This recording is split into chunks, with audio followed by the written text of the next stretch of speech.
Welcome to the Fabricators Coach podcast, where we believe that every fabricator deserves to have a business that not only makes them money, but also gives them time to enjoy it. In each episode, our goal is to share real information that you can take action on and use today. Information that, if you will use it, can help you reduce the chaos in your business, help you make more money, and help you get your life back. This particular podcast was created from a live recording of a previous webinar.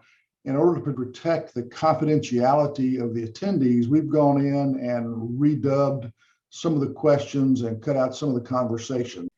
All right, well, I've got about 4 after. Let's go ahead and get started. That way we've got some good time for discussion. We may have some more folks that pop in. If they do, we'll let them introduce themselves. So I'd like to first, thank everybody for being here. Thank you for taking some time out of your Friday. Really glad that you're joining us and look forward to a good discussion and hope you get something out of it, because that's the whole purpose, is for this to be of benefit to you. So what we're going to do today is a quick review of the January article that came out in Slippery Rock Gazette. Title of it is Decisions. For those of you who don't know me, my background is I've got 40 years experience in manufacturing, business, coaching. Literally worked with hundreds of companies in a lot of industries. I've been doing work in this industry for the last 20 years off and on.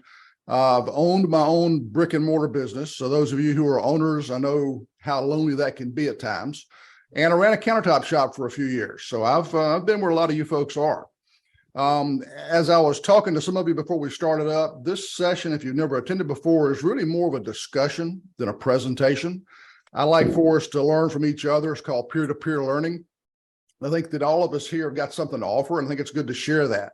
So I'll ask a lot of questions, and if you don't volunteer to answer, I'll call on you. So those of you who know me know I'm not bashful about doing that. We've got this scheduled for 60 minutes, and we'll wrap up at the top of the hour. But what I like to do too is also leave the session open for about 30 minutes afterwards. That way, if anybody wants to hang out, they've got a few questions, just want to have a kind of a casual conversation, really happy to do that. So that seems to be something folks like a lot. The article, like I said, is Decisions. If you haven't read it yet, you can go to slipperyrockgazette.net, hit their online version of the magazine, select the current issue, and you can find the article there. Obviously, you can go to my website, fabricatorscoach.com, select the blog menu item, and you can get a copy of it there as well. So the purpose of these articles, I had a whole series I did last year to kind of help folks, get ready from one Christmas to the next. Christmas, the holidays typically being a really busy time, and for most people in this industry, depending on your market segment, it may or may not be. And the whole purpose of these articles is to help you have a business that not only makes you money, it also gives you time to enjoy it. I really think you deserve that. And of course, the method we use is to show you ways to work on your business instead of just working in it. Because the more you can work on your business, the more you're going to improve your business. And of course, as you improve it, then closer you get to stopping being that most expensive employee in your business. You get to be a business owner instead of an employee in the business. And I really think it's something that's important to do, because you put a lot of blood, sweat, and tears in your business. I think you deserve to get something out of that. And just as a side note, one of the things that we do with these webinars is we convert these into podcasts. So if you go to any podcast platform, look for the Fabricators Coach podcast, you can listen to these after we get it posted tonight or tomorrow. And then you can also go to the website, hit the podcast menu, and you can pick them up there as well. So I pick up this one also, any of them in the past. So let me ask a question.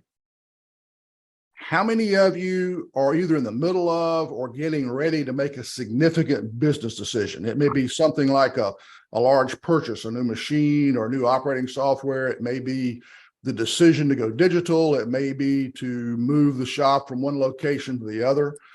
Who's got something like that that's on their plate right now that they're looking at? We're looking at putting FlexiJet in all of our Cambria-owned facilities in Minnesota. So that's a big one for us. Yeah, that is changing big. From LT55 to FlexiJet. So that's, yeah. Okay. Financial investment there, obviously, and a process change and how they use it and learning curves and training and all that stuff. So that's a big one. So it's a complex decision, isn't it? Anybody else? Stonework is. Stoneworks, what do you got going, John? We're close to we're working on a solar project for to reduce our power. We have a large roof and it's about a $600,000 project. So we're looking at it real close. Okay. Big decision, obviously. Somebody else had one. Who was it? Michael, Victor? Jose? I got one. Yeah, Michael. Well, we got a new stall. It's supposed to arrive in probably late February, early March. Okay. So you've already made that decision. Now you're just in the execution. Yeah, we've already made the decision. Yeah, we made Okay. it 6 months ago. But All yeah. right. Good. Well, that fits. Let me ask you, these are all three of these are big decisions. What's the biggest challenge that most of us face when we're making decisions like this? Probably the unknown. Okay. And how do you address the unknown? What do you do? Ignore it. Hope it'll go away, right? Right. Yeah, like a friend of mine likes to say, hope is not a great business strategy. How about the rest of you? What's the biggest challenge for the rest of you making decisions like this? Interruption and downtime. Okay, that's part of it. It takes time to think through it. And then in the execution phase, you got to have time to work on it. So that's always a big one. What other challenges do we have?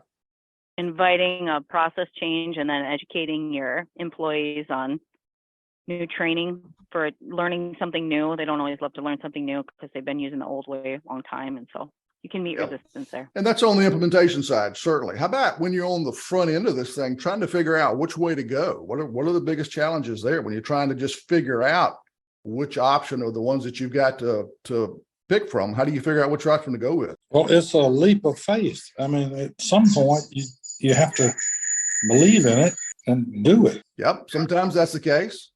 Anybody else? Well, I will say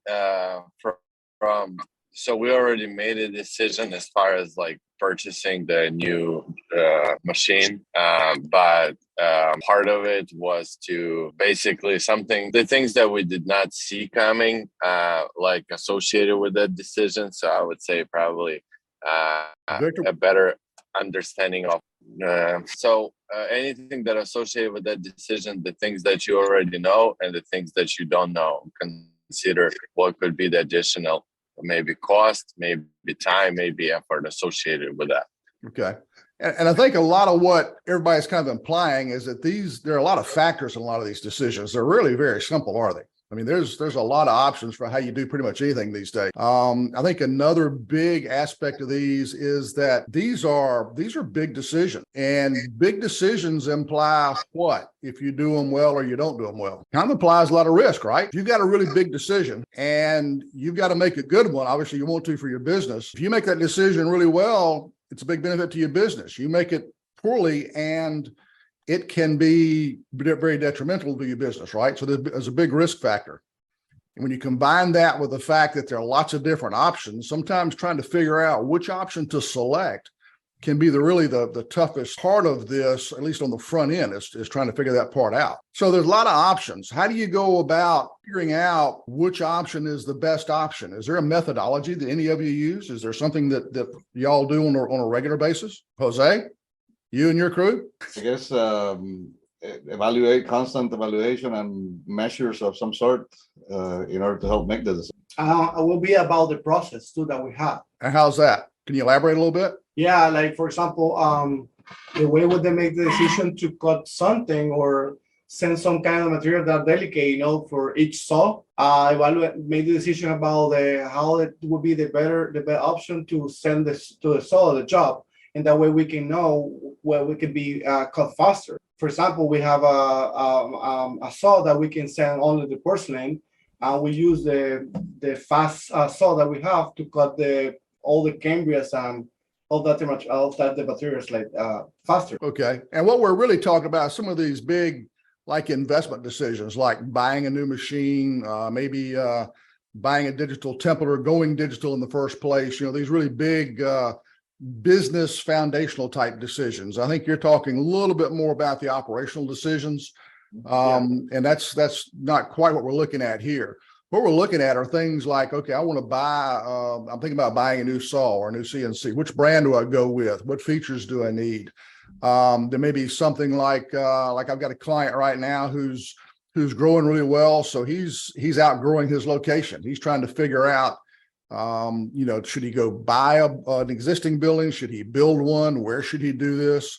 Those types of big decisions can really be kind of daunting at times. And what I find is talking with fab shop owners, a lot of them just like to go ask other owners that they know for their recommendations, especially if we're talking about maybe buying a digital templater or buying a certain machine or something like that. Is that something that you folks do where you talk to other fab shop owners to get their input? For sure. Okay. I personally don't speak to a lot of other fab shop owners here in Florida. It's very few, far in between, and there's a couple, but one's in Miami, one's in Delray. But I don't know. This is sort of a dog eat dog world in Florida, in the state of Florida. So yeah, any place with a lot of population density, there's going to be lots of fabricators there, and they're certainly going to be after each other. No question about that. Yeah, it's certainly got its downsides. I do run into a lot of fab shop owners that they've got friends who may be a state or two or three later, over from them, outside of their geographical area. So they're not competitors, but they're friends, and they'll share information with each other. There are a lot of good paid membership organizations in this industry. You've got ISFA, you've got Rockheads, you got SFA, and others that are out there where you can go, be a member and meet with other fab shop owners. And I think that's good too. And a lot of times when folks start talking about options like which machine to buy or what to do, they'll go visit that other shop sometimes, which is great too. I've talked with a number of shop owners that, in fact, I had a client about a year or so ago that needed to buy a new piece of equipment. He was a member of Rockheads, and he was able to kind of do a survey of the membership, and he found a couple of folks that he had a little bit of a relationship with who already had the piece of equipment he was considering buying. He was able to go in, and it was 2 or 3 states away, and look at that machine, watch it run, talk to the operators, and it was a really good opportunity for them to kind of see the machine in action before they actually made the investment. So, hey, Ed, I just wanted to point out too, and I don't know if anybody knows this, but Cambria also does free consultation for fabricators. You could do it in person or through a webinar or just like a Zoom call, and they'll help you.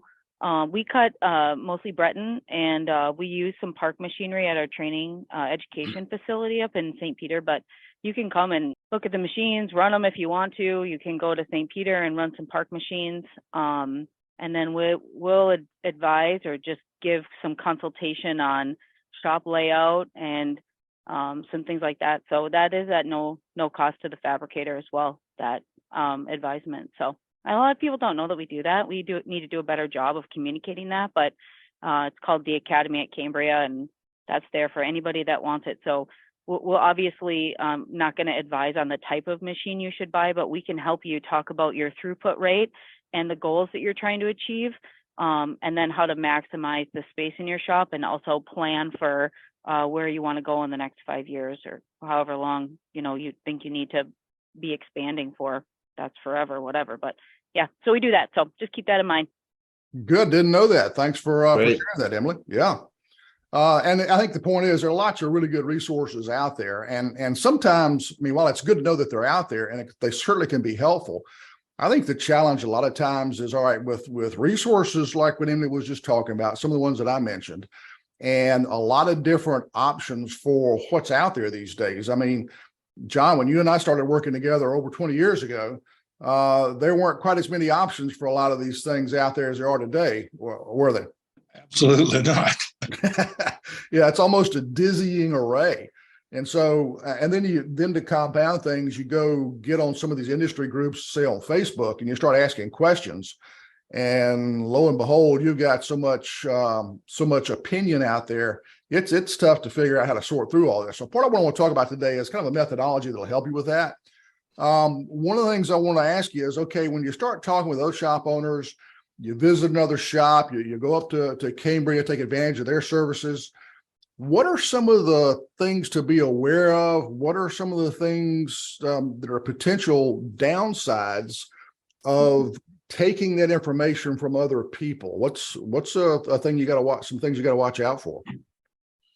Cost. I mean, we probably get a discount on some of our stuff because we buy so much of it at one time, and maybe like a solo fabricator is looking to buy one thing. Maybe there's another piece of machinery or a piece of technology that could do the same thing that would be less expensive. That would be one thing I could think of. Yep, that's one thing, because if a large organization like Cambria's got better buying power than, say, one of the shops that are here on the call, certainly. One of the things that I think is important is, a lot of folks, when I watch them make decisions, they'll talk to people, they'll get on Facebook groups or do whatever any of the things we've talked about, and they'll get people's opinions. And a lot of times they're not going for what's behind those opinions. Like, okay, they loved, this particular RoboJet, or they love this particular CNC. Great. Why? What was their criteria for making that decision? Did they have any preconceived opinions? They already like that brand. Maybe they've had good success with that brand in the past, or maybe their buddies talk about how great that brand is. Does that necessarily mean it's the best fit for you? So, what was that buyer's or that friend that you're talking to, that contact that you're talking to, what was their preconceived opinion that helped them make that decision? Then there are questions like, okay, so how much research did the person you talked to actually do? Did they go out and look at a lot of different options? Did they go demo a lot of options? And then, as Emily was talking about, what was their budget? They may have a totally different price point. A $10 million shop is going to have a totally different price point, a different price sensitivity than $1 million shop. And I've got clients all in that range that I work with. So I'm very well aware of the fact that, everybody's got a different budget that they're shooting for. Some folks will only go for used equipment. Some will only go for new equipment. I think the other challenge is, and let's use, for the sake of our discussion for the rest of this, let's pretend what we're trying to do is evaluate which digital templating solution we're going to go for. We're a manual template, a stick template shop, and we're going to go digital. We're going to buy a templater. So let's think about making which for a shop making that change is a big decision. What are some of the criteria you may want to think through as you evaluate a templating technology? What are some of the things you want to look at? Just generically, not specifically with machine, but in terms of fit for your business. Is it suitable for our current processes? Sure. Or is it suitable for the technician who's going to be using it? Yeah. How easy is it to learn? How accurate it is. Right. Let me ask you, John, if you're doing a lot of, let's say you're doing a lot of multifamily apartment building type work, and I know that's not your core business, but let's say you were doing a lot of that versus a lot of really high-end homes where the granite budget, the stone budget's $50,000 to $100,000. Is there a difference in accuracy that you'd need? I would imagine. I mean, the high end that's where we focus, and that's they get really picky. So you got to be very accurate. What we would look for is accuracy on the thing, and also serviceability. Can you get service on it? Yeah, and I think all those are good. What I thought you're talking about people on the high end being pretty picky. My experience has been the two extremes of the market. The very high end of the market, very, very picky. The very low end of the market, lowest price, can be very, very picky. It's the folks in the middle that seems to be the easiest to get along with in a general sense. Yeah, as you're looking at something like a digital templater, for example, and you're talking to somebody else about what did you pick and why, understanding what type of work they do is really important. Are they doing a lot of big box? Are they doing a lot of multifamily? Are they doing a lot of the high-end custom homes like John's talking about? That, the accuracy aspects of that. If you're doing multifamily, one aspect I think would be important on a templater, for example, and I'm not trying to sell templaters, we're just using that as an example. If I'm doing a lot of multifamily, I'm doing apartment buildings and I'm not working off of prints, I got to go template every kitchen, then how long it takes to set up and tear down the template machine probably has a big impact, because it's all about how many templates can I do in a day. Whereas in John's high-end custom home market, set up and tear down isn't as big a deal John's probably got some jobs where he may make 2 or 3 trips to template because the house is so big and has got so many kitchens and vanities and all that. You can't get it done in one day, and so when you start asking people for their opinion, their input, understanding all those, and somebody there at Realstone, it may have been George talking about the file format outputs. How do they fit? How much cleanup is required by the CAD guys when the template comes in, and all those things. When you start looking at whether you're going to buy a machine, and when you start, whether it's a template machine or a CNC or a saw, and you start trying to figure, you're talking to people to get their input, understanding where they're coming from and why they made the decision they made is really important. And so there's a lot of factors to consider. And what I want to do is share a tool with you that I think can kind of help sort through all of this. And what it's called is a decision matrix. What I've got on screen here is a spreadsheet. And if you want to, you can go to the website, fabricatorscoach.com, hit free tools, and go get a copy of this. It's an Excel spreadsheet. You can download it. And there's a blank one. And then there's also this example in there as well to kind of show you how to use it. But the idea is that there's a process and a structure you can go through to make the decision as, okay, which one of these things do I want to do? Which option do I want to take?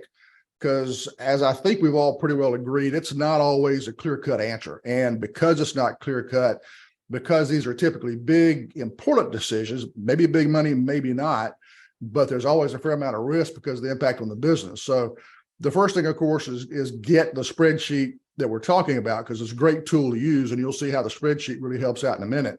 The second thing is sit down and think through what are the factors that are important to you. And we talked about, like in this example of a digital templer, we talked about some of those.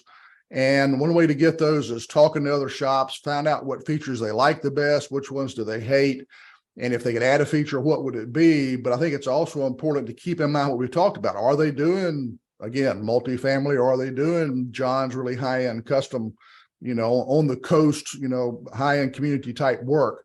And so list those factors. And as you look down through here, I've got on the left-hand side going down, I've got a list of probably 24 factors that I just came up with off the top of my head people might want to evaluate. And I just listed them down the left-hand side.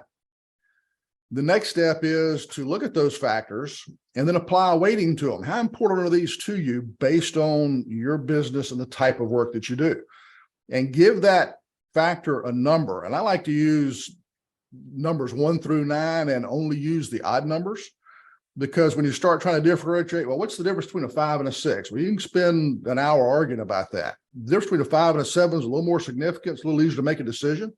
So when you start putting just the odd numbers on there, then when you go to do the calculations on the metrics, it helps give you a better separation between in your evaluation between your different options. So your level of importance for something like accuracy might be totally different than somebody else's. And your level of importance on how well it works in a dusty condition, or how much training is available, or the maintenance costs, set up and tear down, all those things, they're going to be different than somebody else. So it's important to sit down and just give each of those factors a weighting. Does everybody understand what I mean by weighting the factors? Any questions on that? This is awesome. Thank you. Well, I just have a quick question. Yeah. And this kind of like falls into that category of like understanding all the different products, because they're coming out so fast and furious. I mean, I'm going to be at TICE this year, and I know I'm going to see probably 4 more brand new templating setups. It's like crazy how fast. It's like there's always a new mousetrap for everything. Yep. Is there like a Consumer Reports or Angie's List for fabricators that helps them like understand the difference between a Northwood Saso, Breton, Park Saw, and like how each one could benefit the business? Or like, does that exist? And should it? I'm not aware of one. John, do you know one? No. Well, it's a good idea. It's $1 million idea. But how do you enact it? Yeah. And John, you're talking about the difference between a good idea and a great idea is execution, right? Yeah. Got to make I it think work. it would be a resource that would be so valuable to fabricators and installers, though, if they could start to see it all in one place and start to understand the difference. Yeah, I think Okay. if you could do that with a good objective position and then maybe get some rankings from users, I think would be good too. I think that's probably one of the values of some of the Facebook social media interaction that goes on, is that you can get a lot of feedback for who's had great experience with a company, who's had bad experience with a company. I think that's one aspect of what Emily's talking about. But yeah, it's tough to get a really good objective one. And again, you got to take even that objective evaluation has got to fit within the criteria of what type of business, what type of market, what type of work. So if you're doing a lot of porcelain versus I don't do any compacted sintered stone, I'm only doing 3cm granite and quartz, there's those factors that go in there as well. So, but once you've listed your factors and you've weighted them, the next step is to go to the far right of this form and put a description of the factors. And also note what constitutes a high score and a low score, like accuracy and dusty conditions. I've got a weighting of 9 on here on this example. Well, in the description, I've got that, high quality, high accuracy of those conditions is a high score. For something like consumables, some of digital templating solutions use a sticker or a band or something that you put out on the kitchen to help develop the template. Is a 9 on the no consumables a good rating, or is a 1 a good rating? And so you need to describe in that factor description, what do you mean by that? And how do you score a high score or a low score?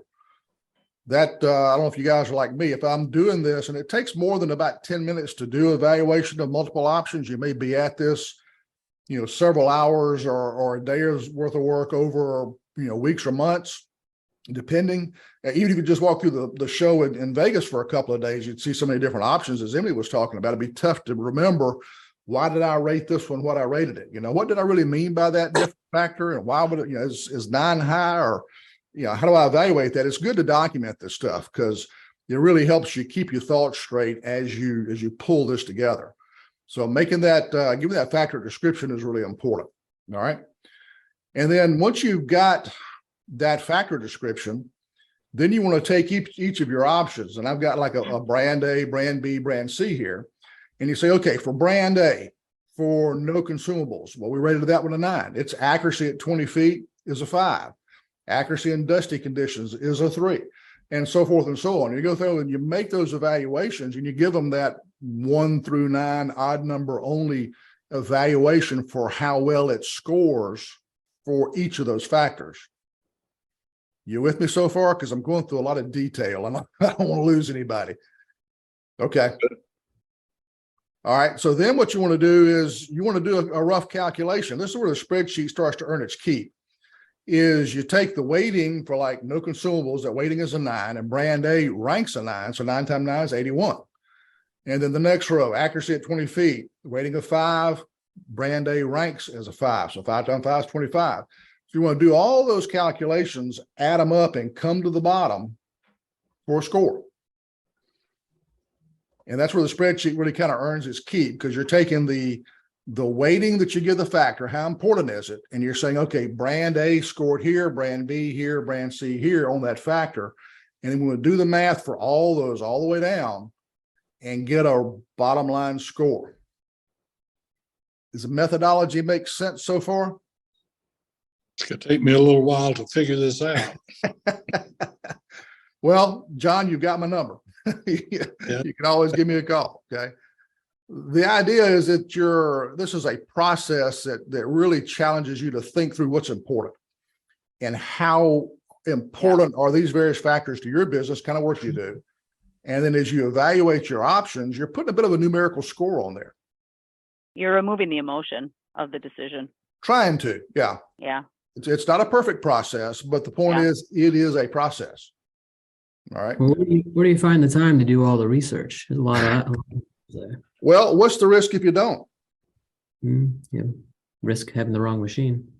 Yeah. I've watched people make some really bad, not just in this industry, but in others. I've watched people make bad decisions on machines. They picked something that just did not fit their business, and it was not a good decision. And the cost of that is not just the machine cost. It's not just the implementation and training cost. It's all the struggles and the quality and the frustration for the employees, and the impact, the negative impact on the output of the business, profitability of the business. If you're going to make a big decision like this, even if you only spend an hour doing this, just thinking through it is better than shooting from the hip. And Michael, I understand that you guys are in a big shop, and you guys are one-arm paper hangers. You're wearing all the hats, and you're busier than heck. But in making a decision like this, especially in a smaller shop, a $15 million shop buys their own wrong CNC machine, they can recover from that a whole lot better than $1 million shop. $1 million shop buys the wrong CNC machine, it can kill them. Right. So while it's tougher, I know, for a smaller shop to take the time to do this, I think it's really critical to put some time into this. And that's the biggest challenge to everything that I talk about, quite frankly, is clearing out a little bit of time each day to work on the business. And the businesses that are stuck at $1, $2, and $3 million, and John, you can probably speak to this from your past, that growth from $1, $2, $3 million to make that jump to 4, 5, 6 meant a really big change in how you run your business. And if you're the person in the business making all the decisions, or if you're doing all the templates, or you're involved in every install, you're the limitation on how big your business can get. And that's why I offer out a lot of the information that I do, is try to give you ideas how you can carve out, a half hour a day, an hour every other day, something like that, to start doing this type of thing to make your business better. Because if you can't find the time to do that, you're really going to I hope you're happy where you are, because it's going to be tough to move forward. It's going to be a big challenge. But I understand the stress on that, Mike. It's not an easy thing to do. Right. So talking about the tool, once you've figured out your factors, you've evaluated your options, and you've done all the math, then you're done, right? Those of you who know me, I'm setting you up, okay? You can kind of feel it, all right? So if you look at our options here, brand A scored 750 points, brand B was 856, and brand C was 554, all right? So you're going to find out a couple of things once you add all this up. It could be when you started this process, you kind of felt like A and B might be your best options. You weren't really sure C was going to be a player. Well, yeah, the data backs that up, all right? So if that's the case, one thing you can do is you can just take C and drop it off. You don't have to worry about C anymore, all right? Now, if you really liked the salesperson for brand C because they came in and made a great presentation, got you all excited, you were ready to go, and then you went through the scoring exercise, they came out the lowest, then you got to step back and think, okay, so how much of that ready to go, ready to buy brand C was emotion and good salesmanship, and how much of it was based on facts and data, and look at your rankings, all right? But let's say you decided to go ahead, all right, we're going to drop C off. Now I got a choice between A and B, and B scored higher than A, but 100 points, when you're talking about 700 points, that's not a lot of difference. So now we need to kind of look at this a little bit. Step back and look at the big picture. Why did B score higher than A? And one thing to do is go look at the factors where we had our 9 weighting on them. We said, okay, this factor is the highest importance to us.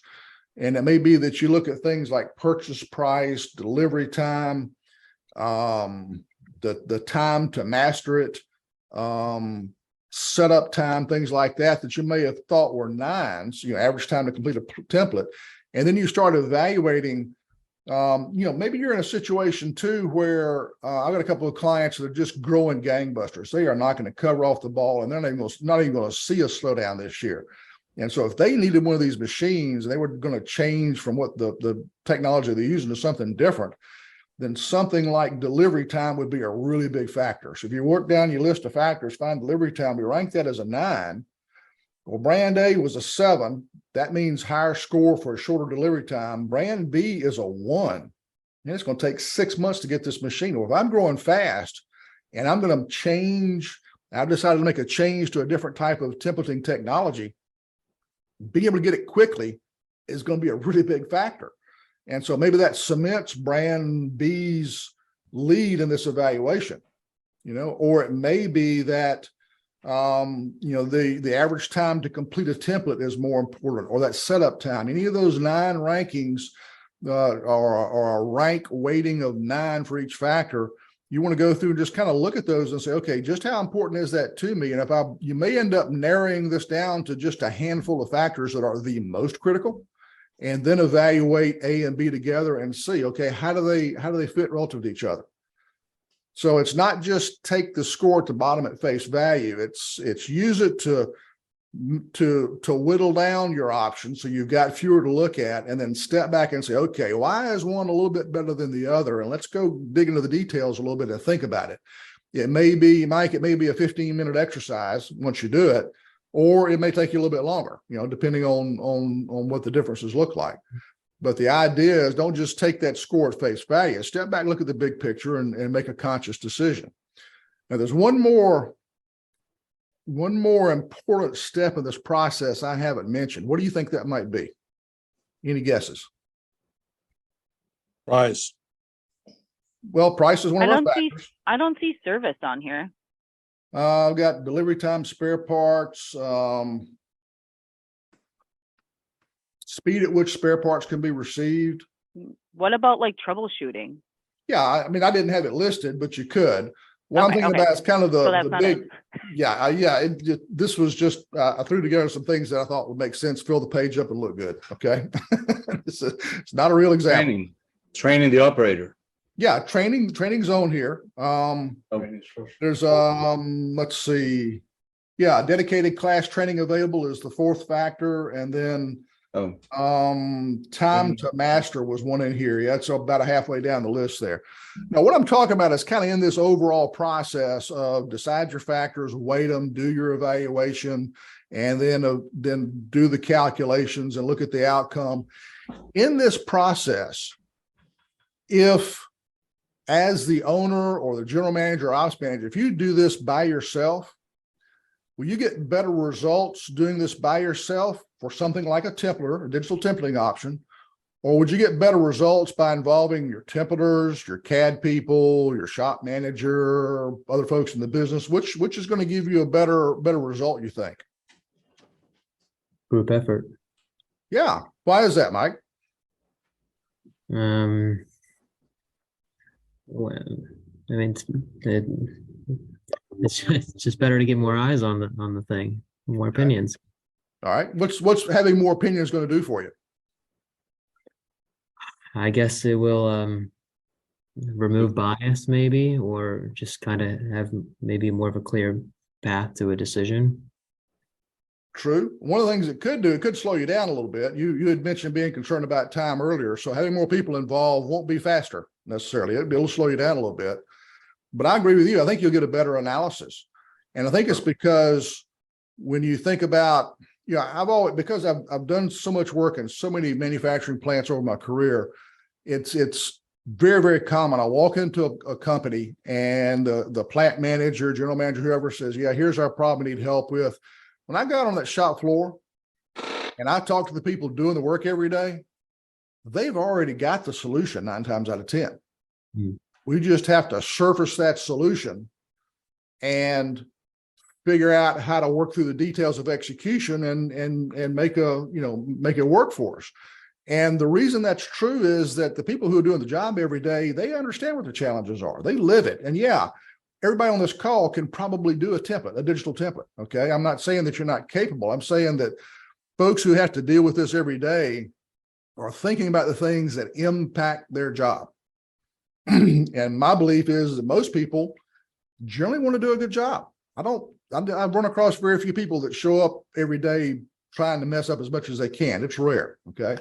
So I think if they want to do a good job, then they want to help make a good decision. And I said earlier, this process is not bulletproof. It's not a silver bullet that's going to solve all your problems. But so that means, and in any decision like this, there is rarely a perfect decision that checks all of those number 9 boxes and scores a 9 on them. There's going to be a compromise somewhere, right? So that means that when you go to implement whatever you decided to do, then you're going to run into some challenges, aren't you? There are going to be some things that happen that you didn't plan on, or some things that you knew were going to be a little bit tough. You're going to need some help getting them fixed. So this new saw or template machine or whatever is going to work, or this new location where you've decided to buy or build a plant is going to work. and you're going to need some help getting those problems solved. And so if you've got the folks who have to live with this result involved in making the decision, now they've got some ownership. And it's not this, Emily made that decision. I knew she was heading the wrong way. She didn't want to talk. She doesn't care. If it doesn't work, that's her problem, not mine. That's not what we want. I think, Jose, you were talking about, wanting to have your team involved in this session because you want them to be involved in making business decisions. This is a great way to get folks involved in this decision, have input, vet everybody's approach, give them assignments for going out and gathering data, kind of a divide and conquer type process, and really get them involved so that they can help make this decision. And then when it comes time to implement and execute, which is where some of you already are in your projects, then now you've got people who will have a vested interest in making it work. Ed, Yeah, you John. also got to be careful that sometimes it's hard to do things by committee. It can be a challenge, no doubt. That's why I said earlier that, Mike talked about getting people involved. It's going to slow the process down a little bit, won't it? Definitely. Yep. And some, how difficult this is as a group, I think is a reflection of culture of the business. The next session next month is Culture Eats Strategy for Breakfast is the title of the article. So we'll talk a little bit about culture. But yeah, if you've got a culture where people are used to kind of working together towards a common goal and they're comfortable sharing their input because they know they're not going to get attacked and beaten up, then that's a culture that a group input to decision like this can work really well. If you've got a culture where people are extremely opinionated and they criticize each other's opinions, yeah, walking through something like this as a group is going to be really difficult, and you may or may not get good results. No question about it. Very good point, John. So I know I hit a bunch of technical detail because this is a spreadsheet and it's got a lot of numbers, and that can be a little tough to follow. Anybody got any questions about the overall process, about how this works, this decision matrix? Not the I process. Man, Where but did it you say took that me a we little can find while this to- sheet? Hang on a minute. I got two folks talking at once. Mike, what was your comment? I was a little off topic. I was going to ask where, I know you mentioned it before, but where could we find this sheet? Go to fabricatorscoach.com. Uh-huh. It's up here on screen, and then there's a free tools option at the top of the website, and you can get a copy there. Okay, thank you. Sure. John, you had a comment. Well, what I was saying, this could take me a little while to understand and absorb this. I think I get the logic of it. Okay. Yeah, I need to do it a little more. I'm slow. That's So- okay. John, you're like a little bit like me. You're not spring chicken anymore, so it takes some of us a little bit longer to do these kind of things. But one thing I'll offer you, anybody who wants help with something like this, send me an email, give me a call. My information is there on screen. I'm happy to walk through an example with you. If you've got a specific decision you want to talk through, I'm happy to talk through it with you and just kind of give you a hand. I will. I also want to talk to Emily. I'd like to find out about this Cambria. Yeah. Something a bit Yeah, more I'll about. put my, We I'll use a put my lot of- info. Yeah. I'll shoot my email in here. Yeah, put it in chat real quick. And again, I'm getting close to wrapping this up, as you can tell. We'll keep this call open for another 30 minutes for any kind of conversation like that you guys want to have. So yeah, it's good. Emily, appreciate you sharing that resource. I think it's good to have that kind of stuff out there. Again, anybody who has a challenge with this, who's not real sure about some of the details, the article's out there, slipperyrockgazette.net, or on my website. Get a copy and read it. It'll walk you through it. If you still got questions, certainly give me a call or shoot me an email. I'm happy to walk through an example with you or with your team. I think it's really important as shop owners to understand that our businesses are running exactly the way we've designed them to run. So if you're not happy with how your business is running, one of the things that I offer is a free customized assessment. And it'll take about an hour on the phone. We'll walk through about 1.5 million questions. And if you want another set of eyes looking at what's going on, I'm happy to offer that perspective if that's any value to you. Jose, I think you said you had a couple of folks going to Tice to the show 2 weeks from now. Yes. Anybody else going to the show? Emily? I am. I'll see you guys there. All right. You'll be, whose booth are you going to be at? I'm not sure which. Well, Cambria, don't right? even get me started.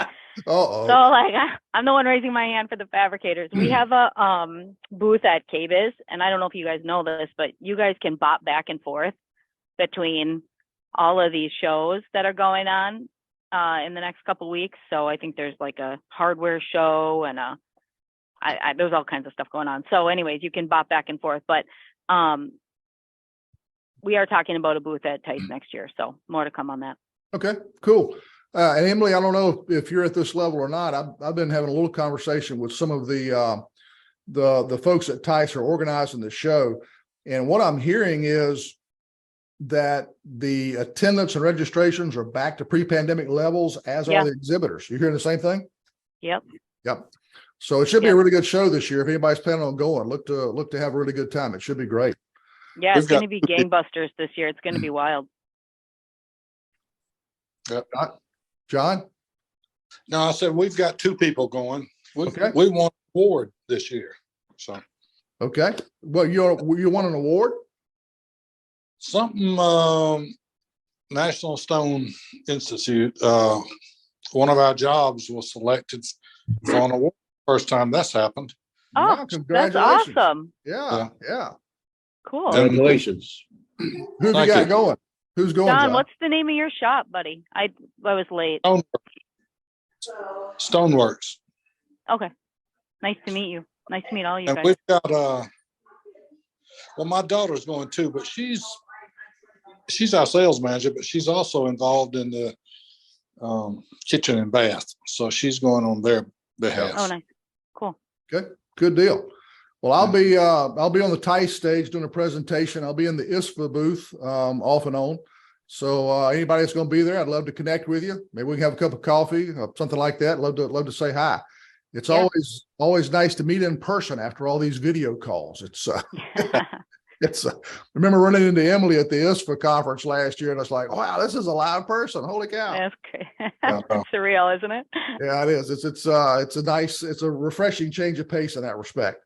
I've got my appointment just came in. So Okay. Thanks, John. Thanks for jumping on. Thank you. Appreciate it. Be on the lookout for some announcements in the next couple of months. We've got a sales mastery class teaching people how to sell that's going to crank up probably in the next month or so. We've got a kind of a focus group that's helping us plan that, a focus group of fabricators. We've also got a marketing workshop that's going to crank up in the next month or so. And the purpose is, if you go through the workshop and you do the work, you will, before the end of the workshop, you will have new sales leads coming in. So we've got that kind of thing in the works. And then probably a couple months after that, we've had a lot of requests for like an owners mastermind group where owners get together and talk a lot. So we're in the process of structuring that too. So keep an eye out for those announcements. If any of you have any interest in those, email me or call me. I'll make sure you get on the list for that. The next article for next month is Culture Eats Strategy for Breakfast. And we'll talk about the impact of culture in your company and talk about different ways to improve it if you don't like some aspects of your culture. So I want to thank you all again for taking time out of your Friday. I hope this has been helpful for you. Again, Thank you, Ed. if you've got any questions, thank you. Got any questions, reach out. You too. Thanks, Thank you, Ed. Ed. This was great, as always. Thank you, Thanks, Ed. buddy. Thank you for listening to this episode of the Fabricators Coach podcast. If you've got any additional questions about this particular episode or anything else, please check us out at fabricatorscoach.com. Thanks. Have a great day.